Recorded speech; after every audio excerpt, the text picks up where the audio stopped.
नमस्कार प्रिय भक्तगणों, आप सभी का हमारे YouTube चैनल में स्वागत है। आज मैं आपको सुनाने जा रही हूँ पद्मनाभ द्वादशी और गुरु प्रदोष व्रत की कथा। इस बार पद्मनाभ द्वादशी और गुरु प्रदोष व्रत का महासंयोग बन रहा है। इसमें सुने जाने वाली पद्मनाभ द्वादशी व्रत की कथा इस प्रकार है।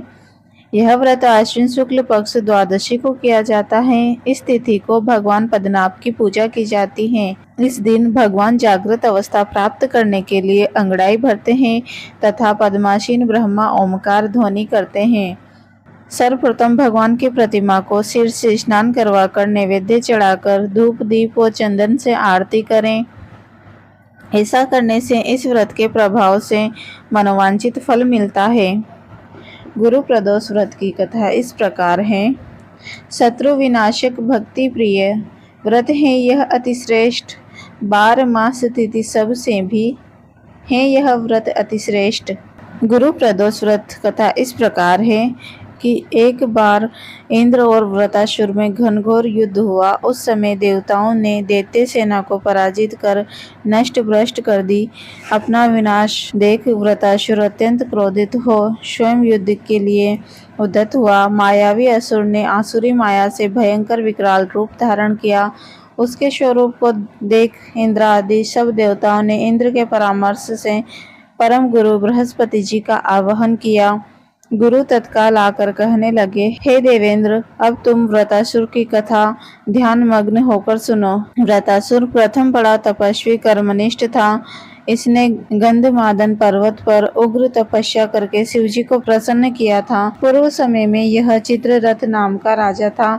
हमारे समीप जो सुरम्य वन है वह इसी का राज्य था। अब साधु प्रवृत्ति विचारवान महात्मा उस वन में आनंद लेते हैं। भगवान के दर्शन की अनुपम भूमि है। एक समय चित्ररथ स्वेच्छा से कैलाश पर्वत पर चला गया। भगवान का स्वरूप और वाम अंग में जगदम्बा को विराजमान देख चित्ररथ हंसा और हाथ जोड़कर शिव शंकर से बोला, हे प्रभु, हम माया मोहित हो विश्व में फंसे रहने के कारण स्त्रियों के वशीभूत रहते हैं, किंतु देवलोक में ऐसा कहाँ दृष्टिगोचर नहीं हुआ कि कोई स्त्री सहित सभा में बैठे। चित्ररथ के ये वचन सुनकर सर्वव्यापी भगवान शिव हंसकर बोले कि हे राजन, हमारा व्यवहारिक दृष्टिकोण पृथक है। मैंने मृत्युदाता कालकूट महाविष का पान किया है, फिर भी तुम साधारण जनों की भांति मेरी हंसी उड़ाते हो।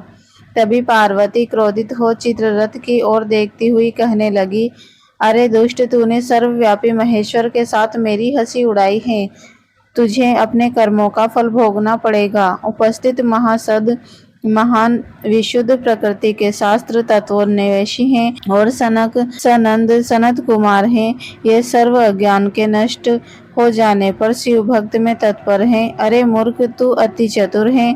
अतएव मैं तुझे वह शिक्षा दूंगी कि फिर तू ऐसे संतों के मजाक का दुस्साहस ही न करेगा। अब तू दैत्य स्वरूप धारण कर विमान से नीचे गिर।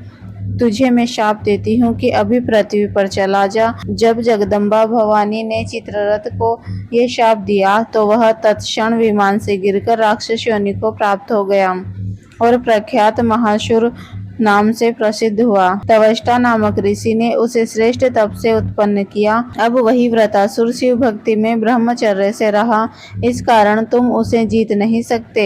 अतएव मेरे परामर्श से यह प्रदोष करो जिससे महाबलशाली दैत्य पर विजय प्राप्त हो सके। गुरुदेव के वचनों को सुनकर सब देवता प्रसन्न हुए और गुरुवार प्रदोष व्रत विधि विधान से किया।